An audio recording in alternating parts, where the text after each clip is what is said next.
Olá, eu sou o José Trajano e faço Pontapé. Sabia que aqui na Central 3 você não é um mero ouvinte? Nos ajudando a partir de R$14 através do Apoia-se. Você se torna membro do Clube Central 3, onde concorre a prêmios exclusivos, além de participar de um grupo de discussão sobre o conteúdo dos nossos podcasts. Acesse apoia.se/Central 3 e colabore com a mídia livre e independente. Cristo Redentor, braços abertos sobre a Guanabara.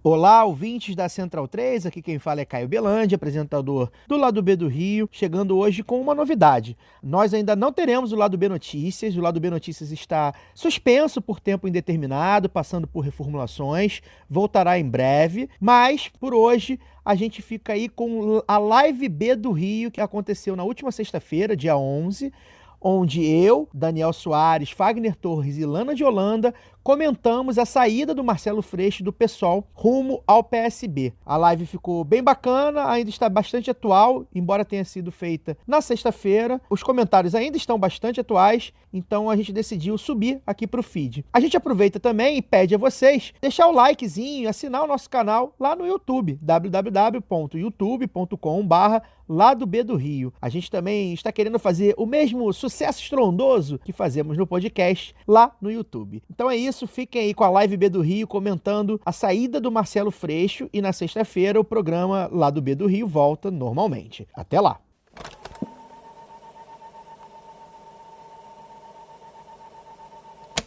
Embora nós, socialistas, comunistas, anarquistas, né, e toda sorte de gente à esquerda do sistema, façamos política com coração, e é importante, ela precisa ser feita também com o cérebro e sem o fígado. O Marcelo Freixo anunciou hoje sua desfiliação ao PSOL e irá para o PSB. Não é por isso, pelo menos não especificamente por isso, que o Marcelo Freixo é um traidor da classe trabalhadora. Porém, cabe discussão sobre esse movimento. Política é traição. Freixo quer dialogar com gente que já mostrou ser capaz de traí-lo. Gente que traiu o PT quando pôde. Quer garantir a Constituição de 88 com gente que rasgou em 2016. Tampouco o PSOL é um partido de DCE, ao menos não por ser um partido que tenta ser mais ideológico que os demais. Porém, também cabe uma discussão sobre seus movimentos. Fico um alerta de que a imagem do PSOL está passando para a sociedade, talvez seja de falta de maturidade política, já com 15 anos de existência. Será necessário o partido, né, de corrente, que costuma brigar muito em público, fazendo um debate mais maduro para fora, para dialogar com não correligionários e outros partidos. E para fazer um debate maduro, com o coração, mas também com a cabeça, a gente está aqui. E aí eu já chamo direto a Lana de Holanda, que está aqui conosco. Lana, você é filiada ao PSOL e militou durante muito tempo ao lado do Freixo. Então eu começo com você perguntando qual é o tamanho dessa perda para o PSOL, né? Como é que você vê a opção do Freixo também em deixar o partido? Boa noite. Boa noite. Boa noite, Daniel. Boa noite, Caio. Boa noite, Fagner. Agarrou para mim aqui um pouco, Caio, a sua pergunta. Eu não sei se é a minha internet, mas se ficar picotando a minha fala, eu tento rotear aqui do celular e a gente resolve. Boa noite para quem está assistindo a gente, todas e todos.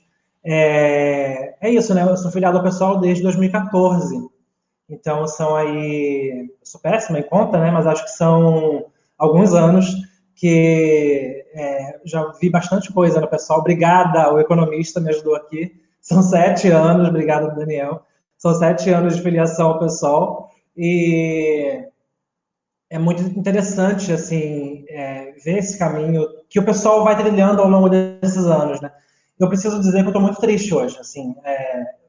Foi, para mim, hoje um dia que amanheceu triste. Eu fiquei triste em ver a notícia, embora, obviamente, já tinha ideia de que o Freixo sairia do partido.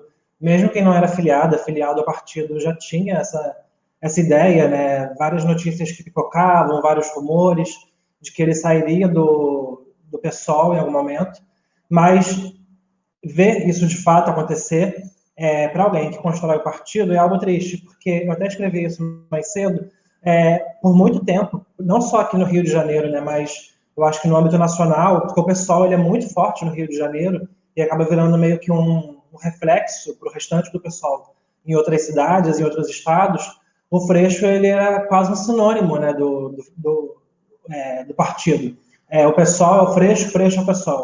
Isso ficou muito ligado por muito tempo, eu acho que está ligado ainda hoje. Eu acho que o Freixo ele vai acabar passando por algum processo aí, fazendo algum exercício de reconstrução da sua imagem, de meio que realmente se desvencilhar do pessoal, embora internamente, obviamente, já existiam críticas de várias e vários militantes de que o Freixo já não representava necessariamente os ideais do Partido Socialista, a gente pode depois falar mais disso, mas, ainda assim, popularmente, o Freixo ele é visto como alguém que é o PSOL. Então, vai ter esse processo aí de transição da imagem dele.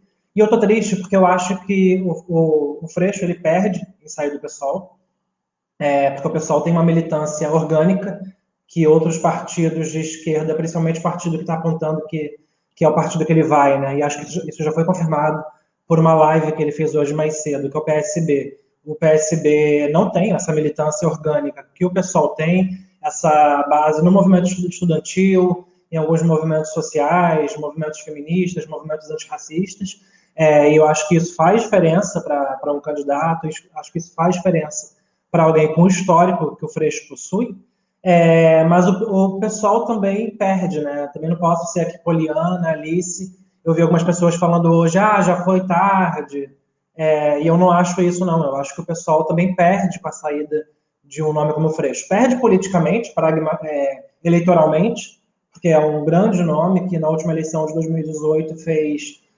centenas de milhares de votos, isso é muita coisa.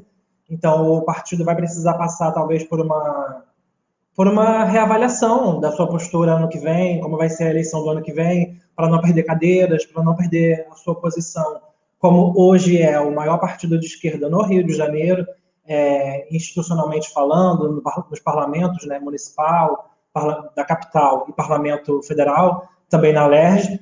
Então o partido vai precisar ver como que vai se reconstruir nesse sentido, eleitoralmente, mas também nesse sentido da imagem, né? Como que o pessoal se projeta para fora na sua imagem de um partido que tem uma certa amplitude, que a gente sabe que ainda é limitada, mas que tem um potencial muito grande, mas esse potencial estava muito ligado ao Freixo, né, até então. Então, como que agora isso caminha daqui para frente? Não vai ser fácil, não, e é isso. Como militante do partido, hoje eu posso falar que eu estou triste mesmo. Eu gostei muito da sua fala, Lana, porque eu acho que é uma fala muito madura mesmo, né? De entender que eu acho que o movimento tem os dois lados, né? Eu acho que a gente está aqui, a gente acaba virando referência para muitas pessoas, principalmente fora do Rio, no debate da análise da conjuntura do Fluminense. E a gente está aqui, nós temos as nossas opiniões, nossas preferências, vamos falar sobre isso, mas a gente também quer deixar um quadro mais claro para as pessoas que às vezes não estão no dia a dia, né? Você como militante está no dia a dia, a gente como jornalista também está ali no dia a dia do partido ou fora do partido, com movimentos e tudo mais. Fagner, quero ouvir você, que também é filiado ao PSOL, ou já saiu, não sei, se está uma confusão. Queria ouvir você aí sobre... Primeiro, acho que assim, a pergunta que eu quero te fazer é o que o Freixo quer com isso, para além do que ele vem falando, né? Da frente ampla, de construir uma frente ampla. O que você vê desse movimento que o Freixo pretende fazer indo para um partido que, como a Lana falou, não tem tanta militância orgânica assim, é um partido mais fisiológico, menos ideológico?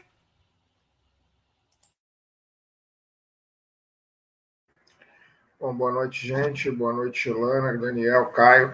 Eu sou filiado, mas eu não estou falando aqui como filiado, não, até porque eu não construo partido por dentro já há bastante tempo. Inclusive, fiz pouco isso e cheguei à conclusão que acho que a luta partidária não é muito minha praia, não. Estou falando aqui como jornalista mesmo. Bem, eu acho que o que aconteceu hoje, em primeiro lugar, é muito importante que a gente esteja aqui debatendo de fato. Às vezes, talvez algumas pessoas podem achar que, estão supervalorizando o fato, não é para tanto também e tal. Eu acho que é para tanto, porque porque o Rio de Janeiro é o segundo maior estado da federação, né, um estado extremamente falido e que vem num momento já de 30 anos, e que o Palácio Guanabara, como diz Daniel Soares, é um cemitério de reputação política, né? E todos os governadores, com exceção do Nilo Batista e da Benedita da Silva, ou foram ou estão presos, né, em função de escândalos de corrupção. Dois que eram vices que assumiram, né? Não foram eleitos governadores. Vices, né? Então, eu acho que merece ser debatido, porque, querendo ou não, gostemos ou não, e muita gente não gosta desse fato, mas o fato Marcelo Freixo é o principal nome político do estado do Rio de Janeiro já de algum tempo, né? Ele era o deputado estadual de maior visibilidade da esquerda, ele se tornou o deputado federal mais bem votado, né? Ele, como deputado federal, algumas pessoas, gostemos também ou não, controverso ou não, ele é o deputado federal, um dos deputados federais com mais proeminência para o público, estou querendo dizer para o eleitor comum, né? Porque para os eleitores tarados por política, como todos nós aqui, todos eles têm a mesma, vamos dizer, o mesmo brilho, né?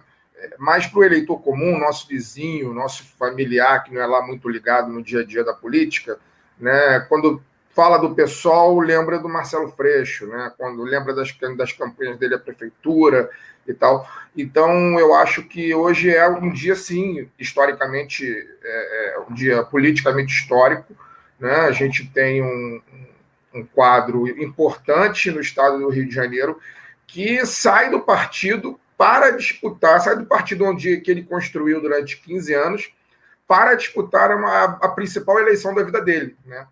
Que, com todo o respeito às duas eleições que ele foi candidato à prefeitura, em 2012 e em 2016, a eleição para o governo do estado de 2022 muito provavelmente vai ser a maior eleição da vida dele, né? Ele vai ter que percorrer o estado todo, né? Ele vai ter que, sim, dialogar com setores da sociedade que ele não está acostumado a dialogar enquanto candidato à prefeitura, tanto em 2002 quanto em 2006. As campanhas dele foi absolutamente puro sangue, né? Ele não teve que se aliar com o partido de centro, nem com o partido de direita. Hoje a gente comentava sobre isso, que no jingle dele, né? O jingle dele de 2016, tem o trecho que fala... como é que é? O trecho sem aliança vendida em troca de tempo de televisão, né? Esse trecho vai ter que ser suprimido na próxima eleição, né? Então, eu acho que, de fato, vale a pena a gente comentar assim. Pessoalmente falando, acho que, se a gente resgatar alguns lado Bs antigos aí, a gente vai ver que, embora ele não tenha dito durante a entrevista que ele deu para a gente que ele sairia, ele falou que não fazia muito sentido e tal, a gente sabe, né, que faz todo sentido. A gente vem falando isso, eu, pelo menos, já venho falando isso há muito tempo. Eu acho que o Freixo está com o pé fora do PSOL. Eu acho que o Freixo está com o pé fora do PSOL e tal. E isso tem pelo menos um ano que eu percebo esse movimento, né? Tem pelo menos um ano que eu percebo esse movimento. E hoje ele se consolidou. A gente não sabia exatamente para onde ele ia, se ele ia para o PCdoB, se ele ia para o PSB, se ele ia até para o PDT. Ele foi cortejado pelo PDT também, e isso ele assumiu para a gente no programa, no lado B, ou para o próprio PT, né? Eu acho que o caminho natural, eu conversava hoje com um grande amigo meu, o João Leonardo Medeiros, professor de economia da UF, sobre essa mudança, e a gente tem visão um pouco parecida sobre isso.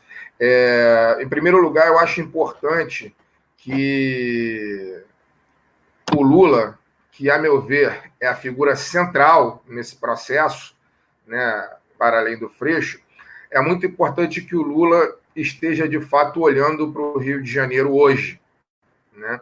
E eu vejo um movimento muito diferente do Lula em relação ao Rio de Janeiro, de movimentos que ele fez lá atrás, né? O Lula, embora ele esteja num momento, não vou dizer fragilizado, mas ele está certamente mais calejado hoje do que ele estava há 8, 10, 12 anos atrás, né? Onde, vamos dizer assim, ele poderia ter feito uma inflexão mais à esquerda num determinado momento, e ele optou pelo pragmatismo absoluto de apoio a Cabral, né, de apoio a Eduardo Paes, e, enfim, todo, né, o PMDB, o Pisciani fez parte dos apoios a Dilma como candidato a senador, tem fotos dele juntos e tal. Hoje, eu vejo um movimento, por incrível que pareça, embora a posição do cachimbo não entorta o beiço, né? Então, é óbvio que o Lula fala com Eduardo Paes, vai falar com o Rodrigo Maia, vai falar com essa turma, mas eu vejo o Lula, de certa forma, tentando reorganizar, né, parte da esquerda, porque, óbvio, o PSOL é muito consolidado no Rio de Janeiro, mas a outra parte da esquerda, o PT Rio de Janeiro destruído, o PSB absolutamente inexistente, o PCdoB com uma figura aqui, outra ali. Eu vejo o Lula como o principal nome político do Brasil, né, o principal nome político da esquerda brasileira, com um olhar de reorganização da esquerda no Rio de Janeiro. E eu acho que a mudança do Freixo do PSOL para o PSB passa por esse processo de tentativa de reorganização da esquerda, não vou falar da esquerda, porque, enfim, como eu já falei, o PSOL é muito forte no Rio de Janeiro e o PSOL é um partido de esquerda, mas de parte das esquerdas, né? Essa parte das esquerdas seria o PT, que sempre foi absolutamente rifado pelos governos federais e pela executiva nacional do PT em relação ao Brasil, né? E também desses outros partidos que eu vou chamar de partidos satélites aí desse campo petista, que é o PSB, o PCdoB e tal. Eu acho que, num primeiro momento, eu acho que é por isso que o Freixo não foi para o PT, por dois motivos. O primeiro é porque o Rio de Janeiro tem umas questões muito que são um pouco diferentes até do próprio Brasil, né? Aqui é o estado do bolsonarismo, aqui que o bolsonarismo nasceu. Então, eu acho que não quiseram correr o risco do Freixo, de repente, vir candidato ao governo do estado e não ter chance de vencer simplesmente porque é o candidato do PT. Então, acho que esse risco não quiseram correr. E acho que é por isso que ele está indo. Acho que é um dos motivos pelo qual ele está indo para o PSB. Né? E o segundo, né, que aí não é exatamente o motivo dele estar indo para o PSB, mas sim o motivo dele ser candidato ao governo, eu acho que tem aí a mão do senhor Luiz Inácio Lula da Silva, como falou, quem é o principal nome da esquerda no Rio de Janeiro? É Marcelo Freixo. Então, Freixo, chega aqui. A gente precisa disputar a eleição para ganhar em 2022, porque Bolsonaro é muito forte no estado do Rio de Janeiro, é o estado dele. A gente tem que ter uma candidatura robusta que vai unir todo mundo com um nome forte, mas não pode ser pelo PT, porque pelo PT o risco de perder a eleição aumenta. Então, acho que é por isso. Acho que é por isso que Freixo está saindo do PSOL para disputar o governo do estado pelo PSB. Por ele ser o nome mais forte da esquerda no estado, e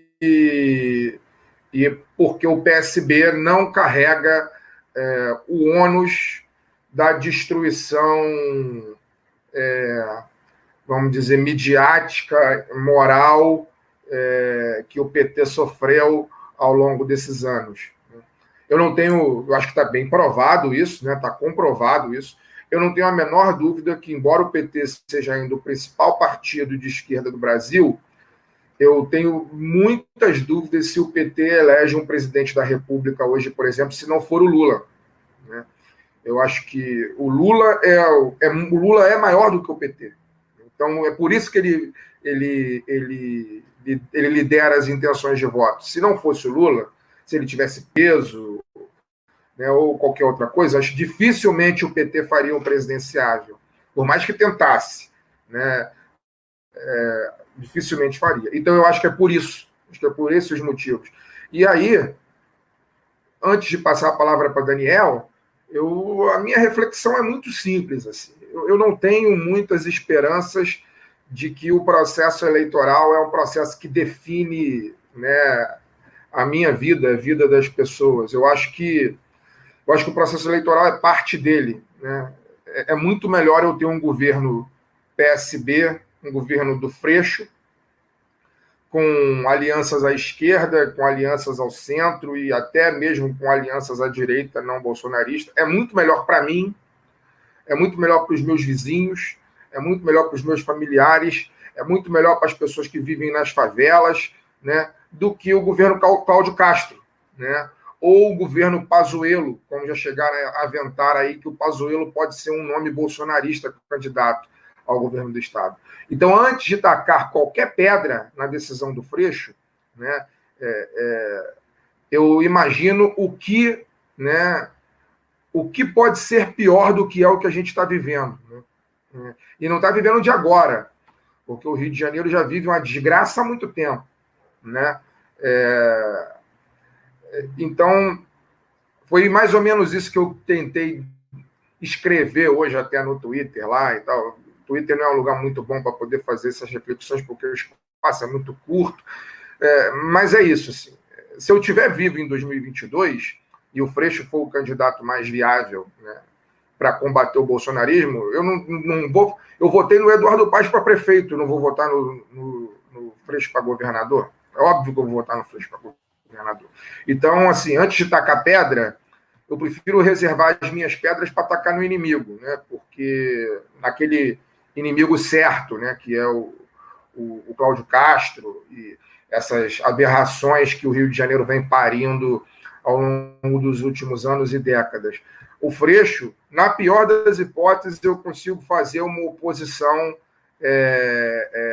dialogada, né? Eu sei que ele não é um cara que, se eu me colocar contra ele em algum determinado momento do governo, ele não é capaz de mandar me matar, né? Os outros eu já não sei. Os outros eu tenho minhas dúvidas se seriam ou não capazes de fazer qualquer coisa do tipo. Então, Daniel, importante. Deixa o Daniel falar um pouquinho para ele dar uma boa noite também. E aí a pergunta que eu te faço, Daniel, que a gente conversou mais cedo no nosso grupo de conselho editorial, o que representa o Freixo indo para o PSB em termos eleitorais, né? Por que isso dá mais chance do Freixo se eleger, na sua opinião, do que estando no PSOL? E eu queria que você falasse também, o pessoal está perguntando bastante, eu acho que você é um cara bom para falar sobre isso, sobre a questão do PSB lá do Eduardo Campos, né? Pernambuco, que não é exatamente um partido de esquerda, né? É um partido que tem enfrentado bastante críticas à esquerda, inclusive do PT, né? Foi engraçado que em 2020 a eleição no Recife ficou PSB versus PT, com o PT representando a esquerda, né? Mais a esquerda do que o PSB.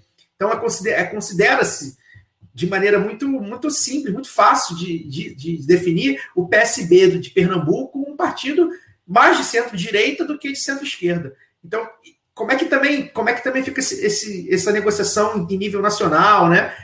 Como é que também vai ser o Freixo indo e o Dino parece que vai também? Isso deixa o PSB mais à esquerda? Queria que você falasse também sobre isso. Boa noite, né, a todas e a todos.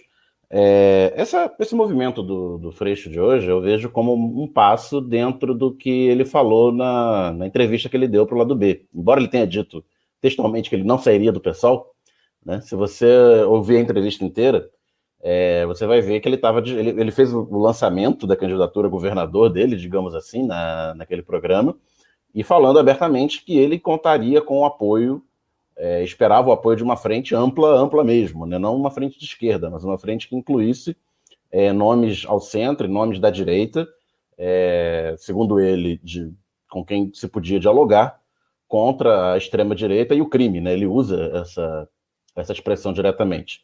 E para fazer essa frente ampla mesmo, com, sei lá, Rodrigo Maia, Eduardo Paes e turma e afins, né? Vocês que militam dentro do PSOL, ou militaram dentro do PSOL, sabem que ia ser muito difícil passar isso dentro do partido, né? Fora do PSOL, em outros partidos, como o PT ou sobretudo o PSB, ele fica mais livre porque, sobretudo o PSB é um partido com quase debate nenhum interno, né, dentro do Rio, é um partido de caciques. Eu estava comentando hoje, né? Você tem parlamentares muito bem votados, como o Mink, como o estadual, como o Molon federal, mas você não tem um vereador na cidade do Rio de Janeiro, não tem prefeitos pelo estado, né? Você tem uma base muito tímida e discreta no partido que não vai se contrapor contra decisões desses caciques. Isso é um ponto. O outro ponto é que essa semana, conversando, né, nos nossos grupos, eu aprendi com meu amigo Eduardo Tomazini o conceito da janela de Overton. A janela de Overton é o conjunto de ideias toleradas pelo debate público em determinado momento, até onde você pode ir ou à direita ou à esquerda. E essa janela no Brasil, nos últimos 5 anos, ela está muito à direita, né? Se você é civilizado, se você defende a Constituição e a Declaração Universal dos Direitos do Homem, você é considerado de extrema esquerda no debate. E o Freixo fala, voltando àquela entrevista, quem não ouviu, ouça, aí do lado B, ele fala que a gente pergunta, mas como é que você, que é um nome tão ligado ao debate de esquerda e tão identificado, né, com a, entre aspas, extrema esquerda, pelo senso comum aí, vai se apresentar por uma candidatura ao centro, digamos assim, para um contingente da população que está radicalizada à direita, né, que votou quase 70% no Bolsonaro, que elegeu Witzel e tal. E aí ele fala, não, eu tenho certeza que se eu adotar determinados temas que vão ser universais, que não vão poder me criticar, que muita gente vai poder vir junto. Se eu falar de emprego, se eu falar de disputa da juventude, ele elenca uma série de temas que estariam dentro da janela de Overton aí, que seriam aceitáveis para um debate público e ele levar as ideias dele, e que ele está no que o campo dele concorda, para fazer esse debate público. A questão é que, ao levar essas ideias que ele acredita que sejam aceitáveis pelo público geral, majoritário, porque, lembrando, uma eleição majoritária precisa ser majoritária, precisa de metade mais um para ganhar, ou primeiro ou em segundo turno. E o PSOL tem, em 2018, acho que fez 15% com Tarcísio, se contar os votos da Márcia Tiburi, não dá 20%. A esquerda não tem feito, somando todo mundo, não tem passado de 20% no Estado. E passa pouco mais disso do que isso na capital. E a eleição é no Estado, né? Então você precisa convencer um contingente bastante razoável da população que é refratário a ideias de esquerda, sem usar minha filha está chegando aqui para participar do programa, sem usar toda a gama de ideias de esquerda. E aí a gente não está falando exatamente de abaixar a bandeira, mas acaba sendo isso, você não levantar essas ideias que recebem muita resistência de grande parte da população, não levantar isso no debate. E aí a gente viu nas eleições municipais, que o Freixo ficou em segundo lugar e perdeu, 2012 e 2016, temas como o aborto aparecerem, temas como legalização de drogas, aparecer temas que não são da alçada da prefeitura, mas que o Freixo era confrontado a todo momento na campanha. E estando no PSOL, no partido em que esses temas, embora não fossem os temas daquela eleição, são temas muito caros, são temas que aí eu não estou dizendo que não são temas centrais no debate político, são sim, mas numa campanha eleitoral o Freixo era forçado a responder, ter que responder, e se ele não respondesse, ele apanhava por dentro também. Você não defendeu a legalização de drogas, você não defendeu os direitos LGBTQI, você não defendeu filha, só um instantinho. Você não defendeu N temas, né, que, embora não fossem da alçada municipal, não fosse do interesse do marketing da campanha discutir, ele era confrontado, e era confrontado porque o outro lado sabia que boa parte do público é refratário a esse tipo de tema, e ele tinha que responder. E no PSB ele talvez não, ele não vai ser obrigado, ele não vai ter uma pressão interna de dentro do seu partido a responder por esses temas, por mais que o pessoal talvez apoie a candidatura, não sei se oficialmente, não sei se sem lançar uma candidatura e com quadros apoiando, isso daí é um debate que o pessoal vai fazer e a gente vai ver quando chegar. Mas, enfim, ainda não, isso tudo foi a minha introdução, né? Vejo a saída do Freixo do pessoal nesses dois lados. Tudo pensando a campanha, ficar livre, na verdade, para fazer alianças ao centro e à direita, e poder se fugir de alguns temas que ele considera, e muitos consideram, que vão causar uma rejeição muito grande. Respondendo as perguntas do Caio, né, como é que ele se encaixa aí no PSB?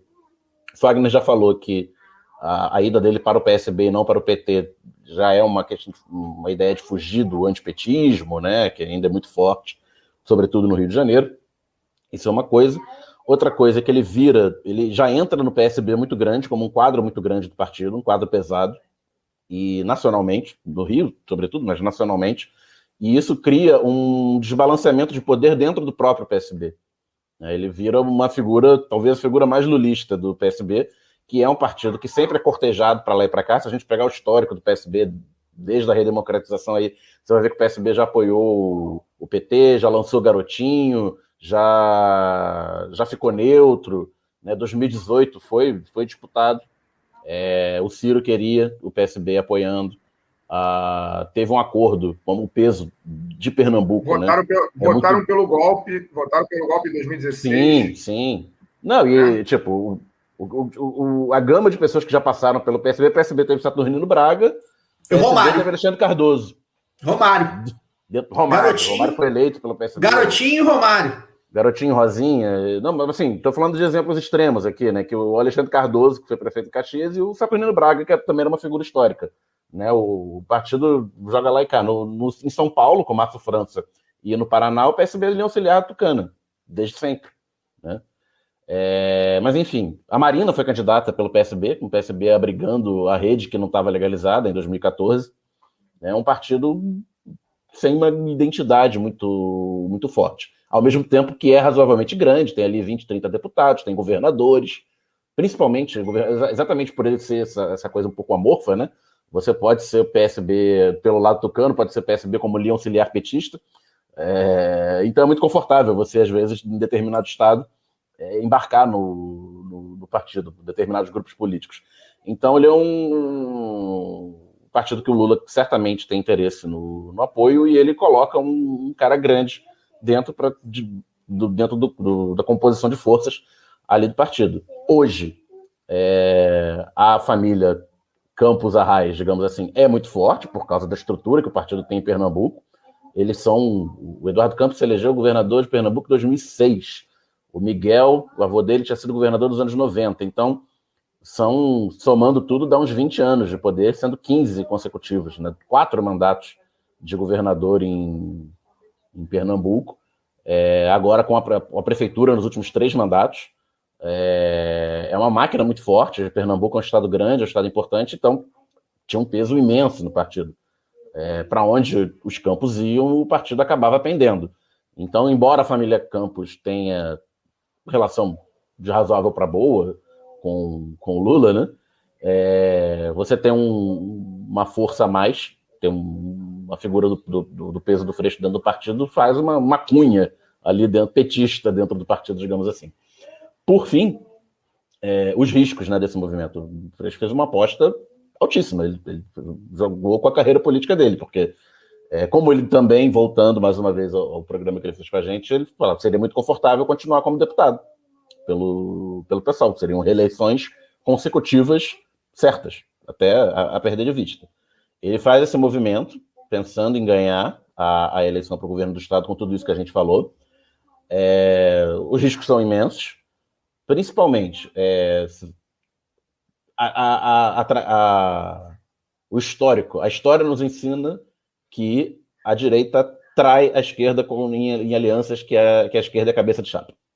Sobretudo no Rio de Janeiro. Toda vez que teve movimentos, costuras nesse sentido, da esquerda encabeçar uma chapa com centro, com direita moderada, sei lá o quê, a direita acaba traindo em algum momento. Então, corre-se o risco, falta aqui 1 ano e 4 meses para a eleição, 16 meses, até, sei lá, em junho, que é quando é o período das convenções, aparece o nome de um outsider aí bem visto na sociedade, nem direita nem esquerda, muito pelo contrário, com o apoio de Rodrigo Maia, Eduardo Paes, e do PSDB, e de outros nomes do PSB e do PDT, e monta uma chapa para concorrer contra tudo isso que aí está um outsider da vida um Witzel que saiba usar talheres e que não fale em tiro na cabecinha e concorra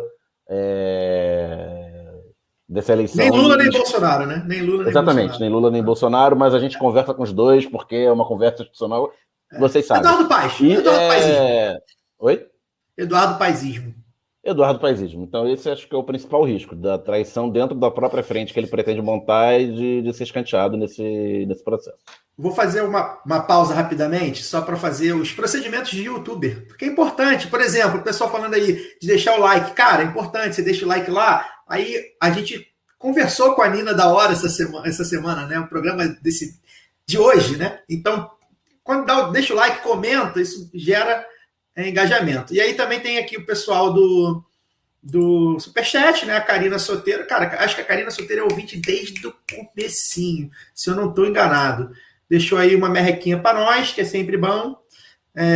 Quem quiser deixar o superchat, a gente está aceitando. Sim, a Karina Soteiro é a mãe. A Karina Soteiro é a mãe da Malu. Ela é ouvinte antigona, né? Acho que desde os primórdios. Esse já é também quase um membro honorário. Gustavo Novasta também. Não pode ver a gente que deixa a merreca para nós, para a gente beber a cerveja quando a pandemia acabar. Juntos. Valeu, Gustavão. Saudações tricolores para você aí, meu camarada. E o Rodrigo Maciel também. Salve lá do Babies, é isso? Gostei. Lana, vamos lá. Eu tenho uma pergunta. Sinta-se à vontade para comentar o que você quiser, tá? Antes de mais nada, né? Eu fiz aqui umas pautinhas e umas perguntas, mas, obviamente, aqui a pauta é livre. Frente ampla é um negócio que eu acho meio complicado. Porque até onde a gente pode ir na frente ampla, né? Eu acho que essa é a grande questão para mim, que eu olho esse movimento do Freixo com muita desconfiança. E acho que todos, né?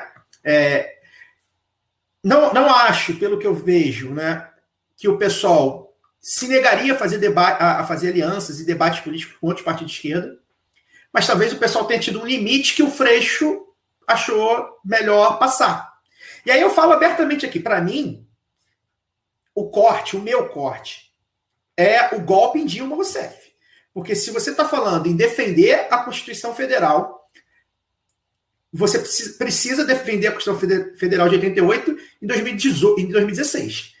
E algumas figuras com que o Freixo diz que quer dialogar, nesse novo momento dele, foram figuras atuantes no golpe contra Dilma Rousseff. Então, para mim, o meu corte, a minha análise o que você estava fazendo em 2016? Né? Porque eu acho que não tem como a gente dissociar o que está acontecendo hoje de 2016. Então, eu queria que você falasse assim, o que é frente ampla para você? Porque eu acho que, assim, frente ampla, ninguém quer ser campeão sozinho, né? Não existe isso. Né? Ninguém vai ser, nenhum partido vai ser. Nem o Bolsonaro foi, né? Sozinho, embora tenha tido lá um partido de aluguel, ele precisou se unir com pelo menos mais um, fora os outros que apoiavam debaixo dos panos. Né? Não existe isso. Só que a frente não pode ser tão ampla assim, porque a gente está falando de pessoas que não defendem os mesmos valores que a gente, que são antibolsonaristas, ok, porque foram cuspidos do bolsonarismo, é bom também lembrar. Então a gente fala de FHC, de Rodrigo Maia, o próprio Eduardo Paes, enfim. Então eu queria que você falasse o que é frente ampla para você, o que você acha que você, não digo nem como militante do PSOL, você como um ator político mesmo, como é que você vê essa questão da frente ampla, até onde você vai, até onde você vai conversar para ganhar uma eleição. Queria que você falasse sobre. Eu até peguei aqui, Caio, para ver a nota da executiva do PSOL, que foi lançada hoje, né, por causa da saída do Freixo. Está na página do Instagram do PSOL Carioca. E aí a última frase é assim: a conformação de uma frente de esquerda é fundamental para enfrentar os desafios impostos pela conjuntura. Então, assim, é isso, o pessoal está defendendo uma frente, né, uma frente de esquerda, uma frente ampla, inclusive, né, porque se a gente for parar para pensar assim, uma frente de esquerda, eu tenho certeza mas assim, eu acredito que o pessoal incluiria PDT, incluiria, inclusive, provavelmente o PSB, e isso não quer dizer que não existam ressalvas, pelo menos de membros do partido, de setores do partido, com esses outros partidos e com quadros, né, que existem nesses outros espaços. Mas é isso, assim, o que você falou para mim também para Lana, militante de esquerda, faz muito sentido, assim. Eu olho para 2016, que foi um dos momentos mais horrorosos da minha vida, assim, né? Eu acho que da vida de vários e vários de nós. É aquilo, né? Onde você estava no 11 de setembro? Onde você estava quando o Michael Jackson morreu? Onde você estava no... O problema é que cada ano foi sendo pior que o outro, né? Exatamente. Então, assim, onde você estava no dia do golpe. E esse dia do golpe, né, pelo menos para mim, é o dia daquela votação na Câmara dos Deputados, né? Não é nem depois da votação no Senado, porque ali, quando eu vi aquela votação na Câmara dos Deputados, eu parei de ver qualquer coisa depois sobre o processo do impeachment, porque ali, para mim, naquela votação tão expressiva, aqueles homens falando de família, de Deus, pela minha sogra, pelo meu neto, ali para mim ficou muito nítido que, assim, é um golpe, assim, se ainda tinha alguma dúvida até aqui de que estava sendo construído um golpe, ali ficou nítido. Mas é interessante, né, eu ter essa linha tão específica sobre com quem dá para construir junto e quem não dá, mas ao mesmo tempo parece que o próprio Lula, né, que é o líder do PT, que é o partido que sofreu o golpe, parece que ele está muito mais flexível para essas alianças e para essas conversas do que eu tô, né? Então eu fico até pensando assim, quem sou eu na fila do pão? É o cara que sabe fazer um cálculo eleitoral, né? Provavelmente, mas... Fala, Daniel. Não, então, eu acho que é aquela coisa, em 2000, pensando com a cabeça de 2016, é inominável, inaceitável conversar com qualquer um que tenha participado daquele e tal. O problema é que, como eu falei, a coisa foi piorando depois. Né?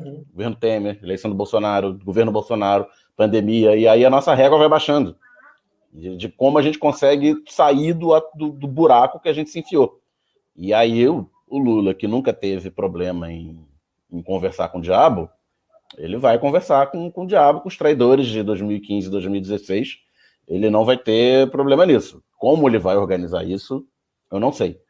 Mas acho que o que passa pela cabeça dele é sair do buraco que a gente se enfiou e que para sair desse buraco, no curto prazo, a gente vai precisar conversar com essa gente. Eu acho que a avaliação é essa. Não estou defendendo, estou achando que tentando entender o que se passa na cabeça dele com a estratégia.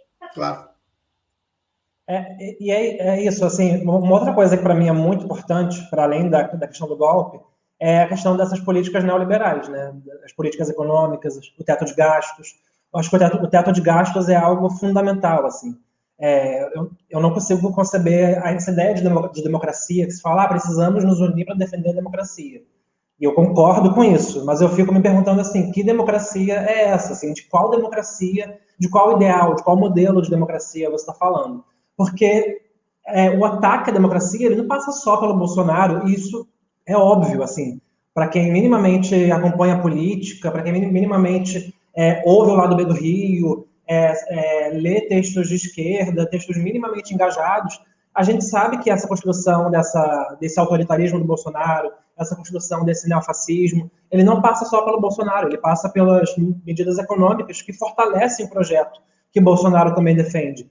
Então, eu vou fazer uma aliança com políticos que defendem uma medida econômica que está fazendo agora, não é uma conjectura, é algo real, que está fazendo com que 19 milhões de pessoas passem fome. É isso, tem 19 milhões de pessoas agora no Brasil passando fome. São outras tantas milhões, pouco mais de 40 milhões, se eu não me engano, que estão naquela situação de insegurança alimentar. Que é fome?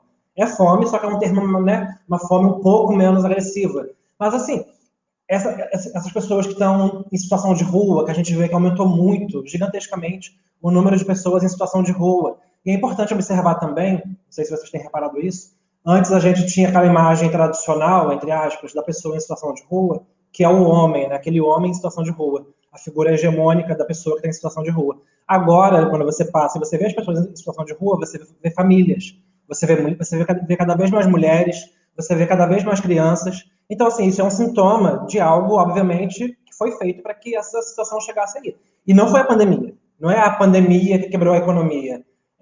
O Fagner quer dialogar. Fagner, pode? Não, pode falar, Lana. Termina. Eu só estou levantando o dedo para sinalizar que depois de você sou eu, mas pode terminar. Tá bom. Mas é isso, assim, então, para mim, essa régua ela é muito rígida, assim. E eu, de verdade, eu não me considero uma pessoa sectária, porque política é diálogo, assim, obviamente política é diálogo. E eu entendo também, acho que é importante falar isso, eu entendo que a gente está numa situação anormal. O Brasil, ele sempre foi extremamente violento, com diversos grupos sociais, a violência sempre foi imposta na periferia, nas favelas, né, sobre o povo negro, sobre as mulheres, LGBTs, a população indígena, a gente sabe disso tudo. Mas, nos últimos anos, é inegável que a gente está numa situação extremamente anormal, em que essa violência está muito mais presente, essa violência está muito mais explícita. A gente está, sem dúvidas, diante de uma ameaça de golpe no sentido tradicional da palavra, né, aquela coisa militar. O Bolsonaro, uma característica do Bolsonaro é que ele não esconde nada, né, assim, ele explicita o que ele vai fazer, ele explicita o que ele defende, e ele vai lá e ele tenta fazer mesmo. Então, assim, ele está sinalizando, ele está dizendo que ele vai tentar dar um golpe, que ele não vai aceitar o resultado das eleições se ele perder. Ele tá avisando a gente isso, e obviamente ele vai tentar fazer isso. Se ele vai conseguir ou não vou entrar nesse mérito, mas que ele vai tentar, eu não tenho dúvida. Então, diante disso, assim, entendendo que a gente está nessa situação tão calamitosa, eu entendo que sim, numa situação anormal, a gente precisa parar um pouco, tampar o nariz e falar assim, cara, eu não gosto do partido tal, eu tenho várias divergências com fulano de tal, divergências não pessoais, né, divergências políticas, reais com fulano ou com partido ciclano, mas é preciso dialogar com essas pessoas minimamente numa situação em que ou é isso, ou é a gente ver Bolsonaro ser reeleito, ou ver Bolsonaro dando um golpe, e essas pessoas, inclusive, apoiando o golpe de Bolsonaro, que existe esse risco mesmo.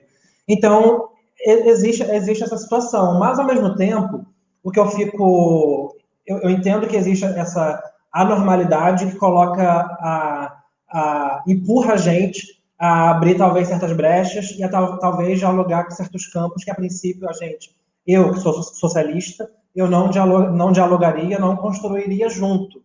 Mas ao mesmo tempo, assim, cara, é o que você falou, a gente está 1 ano e 6 meses da eleição, a gente não está, sabe, a gente não está em janeiro de 2022, a gente tentou de várias formas criar uma frente de esquerda, a gente tentou criar de várias formas consolidar o campo da esquerda, consolidar a luta na rua, com os movimentos sociais, com os movimentos, para poder criar um núcleo duro de frente de esquerda, e esse núcleo duro de frente de esquerda está mostrando que existe sim uma possibilidade de vitória. Ou se não existe, aí sim, caramba, a gente tentou de tudo dentro do nosso campo, a gente tentou de tudo dentro de uma possibilidade realmente de esquerda, dentro de uma possibilidade socialista, trabalhista, e como a gente está vendo que isso não deu resultado, aí sim a gente vai ter que dialogar com esses campos que a gente não dialogaria. Isso é o que eu, Lana, defendo, assim, Caio, a sua pergunta.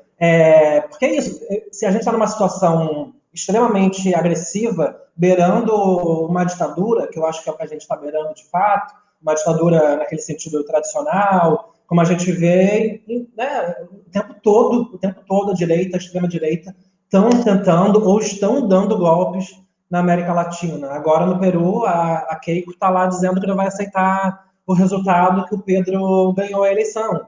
Então, isso se repete o tempo todo. E aqui no Brasil não é segredo para ninguém que o Bolsonaro vai tentar fazer isso. Mas é sério que, faltando 1 ano e 6 meses para a eleição, a gente não vai tentar nem outras alternativas? É sério, assim, que o Lula, com esse favoritismo que ele está mostrando agora nas pesquisas, por mais que a pesquisa muda, a gente sabe, mas agora ele está mostrando esse favoritismo. Ele não consegue aproveitar isso para poder puxar um pouco a pauta para a esquerda, puxar a construção para a esquerda. Importante lembrar que o ato do dia 29 de maio, quem foi para a rua foi a esquerda. Quem foi para a rua não foi o campo democrático ocupou as ruas. Não, meu bem. Não foi o campo democrático que aí vocês tentam enfiar essa centro-direita. Não. Quem foi para as ruas no dia 29 foi a esquerda. Era vermelha a cor que estava na rua. Agora, no dia 19, possivelmente a gente vai ver umas coisas meio verde e amarela. E beleza, isso é para derrotar Bolsonaro. Vamos derrotar Bolsonaro junto, não só contra isso. Vamos derrotar Bolsonaro junto. Mas, assim, a esquerda mostrou uma força no dia 29 de maio. E eu não quero me iludir que com isso estou dizendo que a gente vai ter, sabe, uma grande frente única de esquerda de forma fácil. Mas isso não vai nem ser tentado, é sério, assim, isso não vai nem ser cogitado de tentar ser construído e pelo menos por um tempo, como uma possibilidade, mesmo que uma possibilidade remota. Então, assim, é isso. A minha frente, a frente que eu defendo é uma frente de esquerda, a princípio. E, obviamente, diante do cenário que o Bolsonaro apresenta, é uma frente ampla, no sentido real, ampla, com centro, com essa centro-direita, eu acho que, enquanto uma medida desesperada, eu acho que isso realmente não pode ser descartado. Assim. Eu não vou ficar aqui na minha bolha gritando eu sou socialista, eu sou ecossocialista, enquanto eu estou vendo o país pegar fogo, as pessoas morrendo de fome, Bolsonaro sendo reeleito, o desemprego aumentando. Obviamente eu não vou fazer isso. Mas não tentar se construir uma frente de esquerda que não seja nem só socialista, que passe pelo trabalhismo também, não tentar construir isso, eu acho que realmente é algo muito comum que muitas pessoas falam, e eu concordo que a esquerda brasileira, uma parte grande da esquerda brasileira, ela já começa a briga entendendo que ela vai perder, né? Eu vou perder. Cedendo, né? A gente começa cedendo. Já que eu vou perder, então eu já vou começar cedendo isso, aquilo, porque a derrota ela é muito mais certa, então eu não vou nem tentar aquilo que de fato eu acredito, aquilo que de fato eu visualizo como um ideal de construção política, como um ideal de sociedade. Eu já vou começar pelo discurso derrotista e, enfim, é foda. Bom, só para complementar aqui, eu acho que, na minha visão, não existe democracia no Brasil com pessoas passando fome, né, e pessoas morrendo. Quando uma mulher grávida morre com um tiro, né, de fuzil dado pela polícia, não dá para dizer que a gente vive numa democracia. Então, esse conceito de defesa da democracia é um conceito muito abstrato, né, porque algumas pessoas nesse país pode até ser que vivam numa democracia, né? Agora, 99,9% delas não. Então, uma candidatura que se pretende defender a democracia, assim, a gente tem que, nós, aí, acho que no caso é o nosso papel, pautar qual democracia que será defendida, entendeu? Porque se for democracia com a polícia continuar invadindo favela e entrando na casa das pessoas sem mandado de segurança, essa democracia não me interessa, entendeu? A gente tem que defender a democracia radical mesmo, e democracia com participação popular, e isso passa por várias pressões que nós temos que fazer nesses governos, nessas candidaturas que estão se construindo à esquerda a partir do ano que vem, né? E aí a gente tem que defender, como Lana falou, a revogação de teto de gastos, a gente tem que defender a revogação de reforma trabalhista, reforma da Previdência, a gente tem que defender que essa maldita guerra às drogas, que de guerra às drogas não tem nada, acabe, né? A gente tem que defender que a polícia seja desmilitarizada, a gente tem que defender, sim, né, que droga seja um problema de saúde pública e não um problema de polícia militar, né? Então, eu acho que só dessa forma, com esse discurso radical, que a gente vai, de fato, alcançar o coração das pessoas que precisam ser alcançadas. Porque, cara, sendo bastante sincero, né, faz sentido falar para uma pessoa que sai de casa todo dia às 5 da manhã para trabalhar, pega o trem lotado, aí desce na Central do Brasil 10 da manhã para poder pegar um outro ônibus para ir para a Zona Sul, também lotado, para chegar, ser absurdamente explorado no seu trabalho, para depois sair correndo de casa para trabalhar e para casa e simplesmente dormir e no dia seguinte já ter que passar pelo mesmo processo de novo. E nesse período, nesse trajeto, ele tem que ficar pensando qual o melhor trajeto, qual o trajeto mais seguro, para não correr o risco de ser assaltado, para não correr o risco de tomar um tiro da polícia. Faz sentido falar em democracia para essa pessoa? Não faz sentido nenhum. Não faz sentido nenhum. Então, para poder defender democracia é democracia real, né? Democracia real é direitos garantidos para todos, comida no prato, já que a gente está nesse mote, né? Comida no prato, vacina no braço, né? Carteira assinada, desmilitarização das polícias, educação pública de qualidade, defender a participação popular, o povo participando das decisões, né, do poder público, né, o poder público dialogando, não utilizando políticas de cima para baixo, mas consultando a vontade popular, né? Isso, para mim, é defender a democracia. E eu acho que a gente tem que, assim, a gente tem uma tarefa árdua, porque essa tarefa é nossa, a gente é que tem que tensionar para que esse debate aconteça, né? Eu tinha notado uma outra coisa aqui, mas eu acho que na verdade já foi bem contemplado pelo que a Alana e o Daniel falou, então eu vou me abster, vou ficar mesmo só nessa questão de democracia, porque acho que fica esse alerta, né? Tanto para o Lula, quanto para o Freixo, quanto para qualquer candidato que se coloque aí no campo da esquerda para 2022. Falar com alguém que é super explorado, que não tem direito nenhum e que a vida se resume a preocupações em defesa da democracia é um conceito muito vago, né? As pessoas precisam ter consciência do que democracia é a participação dela nas decisões políticas, né? A participação dela naquilo que afeta a vida dela, né? Democracia não é política pública imposta de cima para baixo, né? É horizontalidade, né? Isso, para mim, é democracia. Então, fica a dica para quem vai se candidatar, não é meu caso, mas para quem vai se candidatar em 2022, quando for falar de democracia, né, fala da democracia que o povo precisa, né? Só para a gente ficar num exemplo aqui recente, o povo do Complexo do Alemão, por exemplo, que é um complexo de favelas perto da minha casa, não precisa de teleférico, né?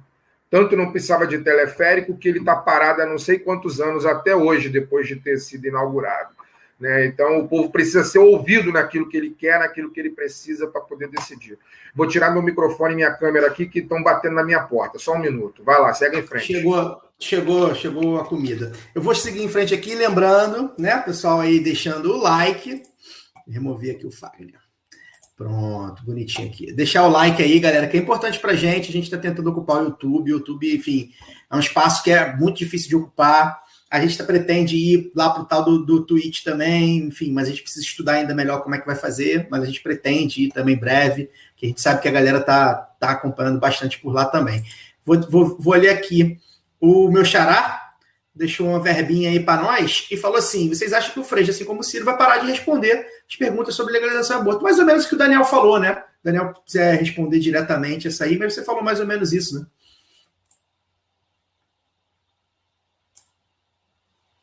Eu falei isso, tipo, ele vai parar de responder perguntas sobre legalização do aborto? Vai tentar, mas acho que vou continuar a perguntar.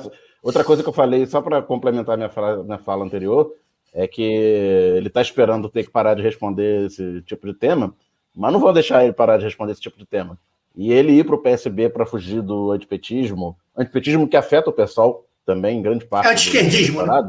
Que é anti-esquerdismo, ele é muito identificado com o pessoal e a esquerda, como a gente falou. Então, não necessariamente ele está fora da legenda, vai tirar essa rejeição. É uma aposta. Mas eu tenho minhas dúvidas. Aqui o Leonardo também falando da resolução do partido do PSOL, né?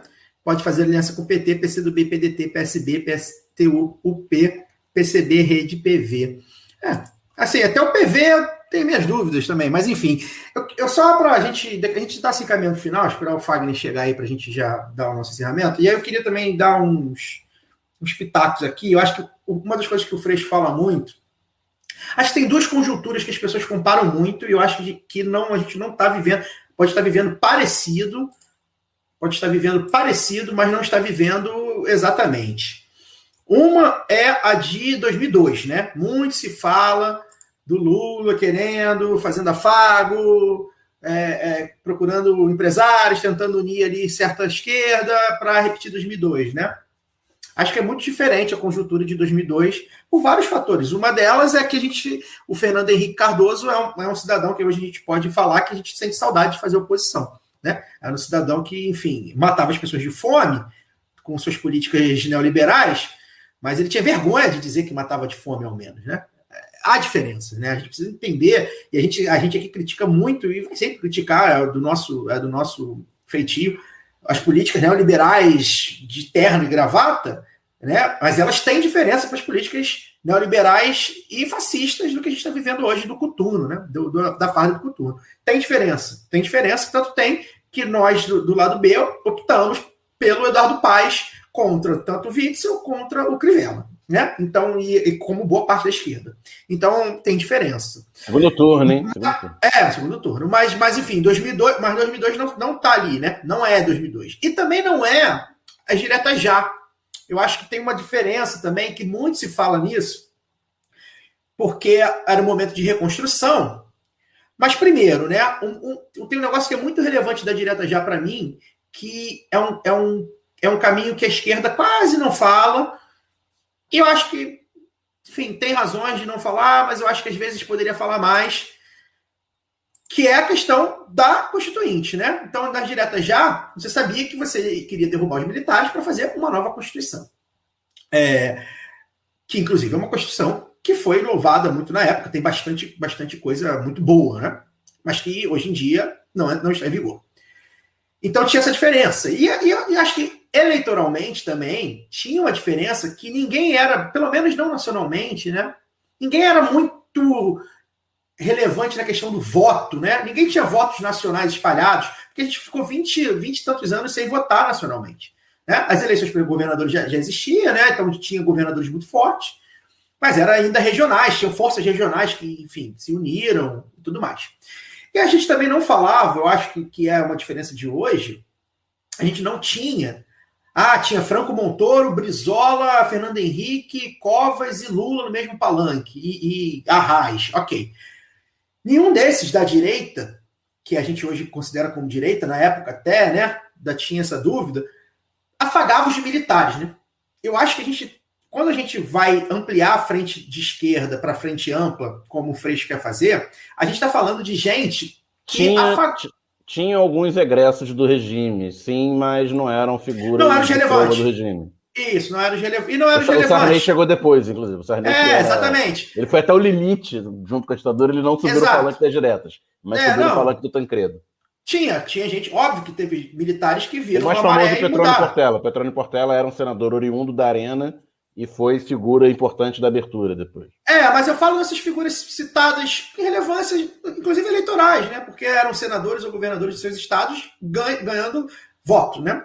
Então não eram, né? Nenhum desses que eu citei era. E aí quando a gente fala, por exemplo, que o Freixo chega a dar uma declaração dizendo que o Raul Jungmann vai ser o cara que vai fazer o documento de segurança pública, a gente está falando de um cara que é a favor dos militares. Logo esse tema. Pois é. A gente está falando de um cara que é a favor dos militares, né? E a favor dos militares sendo ministro do governo Temer, que é a favor dos militares, gente. A gente não pode esquecer disso. O governo Temer é um pré-bolsonarismo também no quesito a colocar militares em cargos civis. Né? O interventor, o chefe da intervenção é ministro do Bolsonaro, né? Inclusive a intervenção. Então, quando a gente fala de Raul Jungmann, quando a gente fala de Rodrigo Maia, né? A gente está falando de pessoas que é isso, né? Que eu acho que todas nessas nossas falas, a gente deixou claro. Não são pessoas que comungam da mesma coisa. Elas podem comungar de tirar o Bolsonaro. Tá, eu concordo. O Dória também quer. Né? O Luciano Huck também quer. Então, assim, onde essas pessoas estavam em 2016, e aí o corte é o mesmo. Né? Para mim, o corte é o mesmo. Se pegar um gráfico, a gente cruzar, vai dar a mesma coisa. Votaram pelo golpe Dilma, votaram pelo teto de gastos, votaram pela reformas, várias das reformas trabalhistas. Reforma da Previdência, reforma trabalhista. Reforma da Previdência, reforma trabalhista. Então é o mesmo, vai cruzar. Onde você estava em 2018? Algumas dessas figuras que o Freixo cita estavam lá com o Bolsonaro, ou pelo menos fingindo que o Bolsonaro não era nada demais. Ou sometindo. Um deles é o Fernando Henrique Cardoso, citado pelo Boulos, pelo Freixo. Eu queria até falar do Boulos, mas acho que não vai dar tempo. Então, assim, eu acho que eu entendo o Freixo fazer esse movimento eleitoralmente, pensando em ampliar seus horizontes. Entendo, acho que é possível, acho que o pessoal precisa dialogar mais mesmo com os outros partidos. É importante que ele esteja aberto a essa lista de partidos aí. Talvez nem todos esses. E talvez, mas não só isso, né? Fazer um diálogo mais sério, né? De repente tá faltando isso no partido, não sei, podemos debater em outro momento. Mas fica para mim, fica muito estranho a gente tá falando de aliança com um cara que, porra, Rodrigo Maia estava lá no saco do Bolsonaro há não muito tempo, né? E foi chutado, e aí agora está querendo retirar o Bolsonaro. E detalhe, eleitoralmente não adiciona em absolutamente nada, tá? Para quem é de fora do Rio, né, que de repente esteja perdido, eleitoralmente, Rodrigo Maia não ajuda em nada. E aquele velho lema conhecido: a esquerda precisa da direita para se invernizar ali no debate público, para não ser atacada, né? E a direita precisa da esquerda para os votos, gente. Estou falando da direita, né? A extrema-direita a gente já viu que teve bastante voto. Mas a direita não tem esses votos todos. Fernando Henrique Cardoso não manda em nada. Ninguém fala assim, pô, votei nesse cara para o Fernando Henrique Cardoso. O Rodrigo Maia não manda em nada. Não tem voto nenhum. Foi alçado como figura pública relevante porque a gente foi para o esgoto. E aí ele estava um pouquinho ali acima do esgoto e aí ele, porra, virou grandão. Então acho que também tudo isso acho que faz esse contexto atual. A gente, enfim, acho que era importante a gente falar. Vamos nos despedir, gente. Já estamos aí 1 hora, a gente tinha colocado aí 1 horinha como teto. Deixem seu like, pessoal, por favor. O like é importante. Eu acho que a gente está tentando ocupar esse espaço, então, pô, eu sei que às vezes é ruim, pô, vai lá no celular, vai lá, abre o notebook rapidinho, deixa o like e tal. É importante. Então, eu vou me despedir. Lana, se despeça aí, deixa seus recados finais pra gente. Muito obrigado pela sua participação. E, enfim, a gente está aí, continua a nossa parceria com seus textos retos e diretos e, ó, pum, na lata. Gosto muito, sou muito fã. Uma honra editar seus textos. Obrigada. E é uma honra para mim escrever toda quarta-feira, gente, de manhã, no lado B do Rio. Às vezes eu demoro, eu entrego o texto 10 da manhã, né, Caio? Você deve querer me matar, mas toda semana tem texto meu lá no site do lado B do Rio. Obrigada pelo convite para estar aqui falando sobre isso que mexeu tanto com a gente, né, no dia de hoje, assim, a gente que vive da política de alguma forma que seja, assim, né, a gente que está sempre falando, dialogando sobre política, construindo política. Foi um assunto que atravessou a gente hoje ao longo do dia inteiro. Então, obrigada pelo convite. E eu queria falar rapidinho que o PSOL é o meu partido e eu acredito muito mesmo, assim, de verdade, que o PSOL é um partido extremamente importante hoje para a conjuntura não só do estado do Rio de Janeiro, mas nacionalmente, assim. Eu acho que o PSOL tem muito a agregar na luta. A gente está agora nessa encruzilhada, nesse lugar que não é fácil, que não é simples, esse lugar que indica que a gente vai ter que pensar quais serão as estratégias do ano que vem, quais serão os lugares que o pessoal pretende ocupar ano que vem, para poder não se diminuir mesmo, para poder passar na cláusula de barreira, para poder sobreviver politicamente nesse regime da política partidária burguesa, né, que é cheio de regras justamente para sabotar os partidos que são menores, mas que às vezes são partidos menores e que são cheios de luta, como o PSOL é. E é um partido que, de verdade, eu me honro muito de estar construindo. A gente perde com o Freixo saindo, mas o Freixo também perde por não estar mais no PSOL, não tenho dúvida. E quem está assistindo, desobedeça o presidente e use máscara. É isso. Boa noite, gente. Aliás, sobre o pessoal, acho que é importante, eu não gosto desse discurso, tem um discurso que é muito ruim, que fica, o pessoal é DCE, universitário, nananã, branco, isso é um discurso que é, porra, horrível, que a gente tá falando, porra, o pessoal falar que o pessoal é branco, né, o pessoal de Thalíria Petrone, o pessoal não vou nem falar a Marielle, que não está entre nós, o pessoal de Áurea Carolina, o pessoal de Mônica Francisco, enfim, acho que também não gosto desse discurso, eu vejo muito pular por aí, que agora que o Freixo foi embora, o pessoal branco e tal, enfim, esse discurso aí é bem complicado, lembrar que o pessoal é um partido de corrente, então os caras estão lá toda hora e ver quem é que vai se dar melhor, né? Dani, seu destaque final, por favor. Queria corroborar bastante a fala da Lana, né, anterior, que falou que não é porque o Freixo saiu que o pessoal vai deixar de ir para a rua, vai deixar de fazer suas articulações populares. O Marcelo Freixo fez uma escolha dentro da estratégia dele, né, de se eleger governador, de fazer a articulação por cima, e vai partir por esse caminho nesse próximo ano e meio. O pessoal e os movimentos sociais espero que sigam na rua, na articulação de base. O pessoal, no caso, tem que ter um olho eleitoral também, como a Lana falou, né, para para passar em cláusulas de barreira, renovar e ampliar os mandatos parlamentares, mas sem perder de vista o trabalho na base. E espero, sinceramente, torço para que essas articulações convirjam em 2022 com um final feliz. É isso. Fire Torres. Bom, gente, valeu. Eu acho que para uma sexta-feira tá bom, né? O Freixo poderia ter tomado essa decisão na segunda-feira, né? Porque sexta-feira já tô cansado pra cacete. Ainda tem que fazer live para ficar falando de política. Não, e furou lá do B. Tem isso também. Minha maior reclamação. Ele anunciou sexta-feira de manhã, isso é sacanagem com o lado B. Toma as decisões mais importantes, pessoal, na segunda-feira, porque aí a gente tem um pouco mais de energia da semana. Tá tão difícil. Quinta, sexta tarde. Tá tão difícil já fazer as coisas, ainda acontece isso na sexta-feira. Mas, enfim, eu... Especialmente, cara, eu sou nascido aqui no Rio, né? Vivo no Rio de Janeiro e não tenho possibilidade de sair do Rio de Janeiro, pelo menos por enquanto.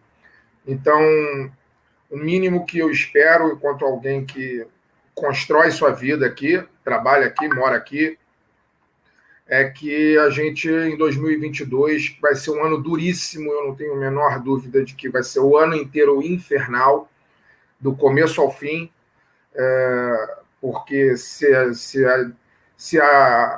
o chamado campo democrático ganhar as eleições, os neofascistas vão endurecer para sair, né? E se o chamado campo democrático perder, a gente vai ter 4 anos de algo que a gente não faz a menor ideia de como vai ser.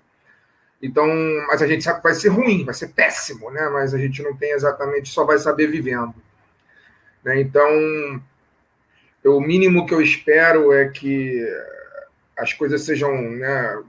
Quem está nesse front, quem está colocando seu corpo e seu nome à frente desses processos políticos aí que pretendem, de alguma forma, tirar o Brasil dessa situação maldita que a gente está vivendo, insuportável, essa situação. Gente, eu falava hoje de manhã, assim, eu vi aquela notícia do presidente da República entrando num avião de carreira só para aparecer, assim, o cara nem ia voar naquele avião.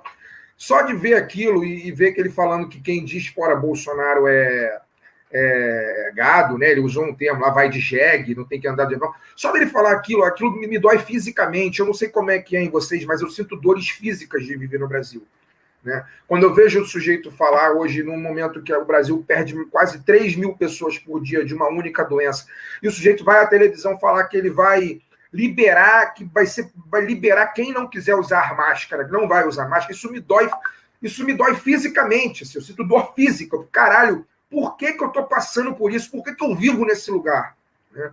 E eu não tenho a menor possibilidade de sair daqui, hoje mesmo que eu quisesse, não tem nem lugar aceitando brasileiro, né? Então, assim, o mínimo que eu espero, assim, que eu peço é que as pessoas que estão colocando o seu corpo e sua mente à disposição, né, para batalhar eleitoralmente e tirar essa escória do poder em todos os seus âmbitos, âmbito federal, âmbito estadual, no legislativo, em todos os lugares possíveis onde essa escória colocou os tentáculos, né, eu só peço que elas tenham dias pesados de reflexão e que se coloquem no lugar das pessoas comuns que vivem nesse país, que estão sofrendo demais com tudo que está acontecendo, para que a gente construa algo realmente democrático, popular, né, e que traga impacto positivo na vida das pessoas a partir do ano que vem, porque está muito pesado viver no Rio de Janeiro, está muito pesado viver no Brasil.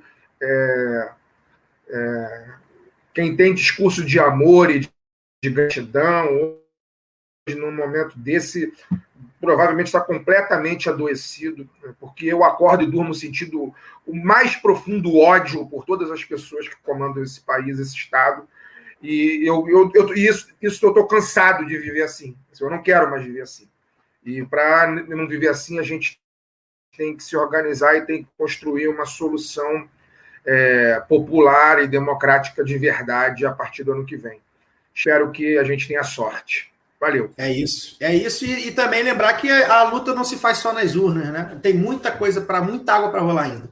É isso, gente. Obrigado, boa noite a todos. E semana que vem tem mais lá do B do Rio. Live lá do B volta quando tiver mais alguma coisa que a gente decidir chamar de urgente.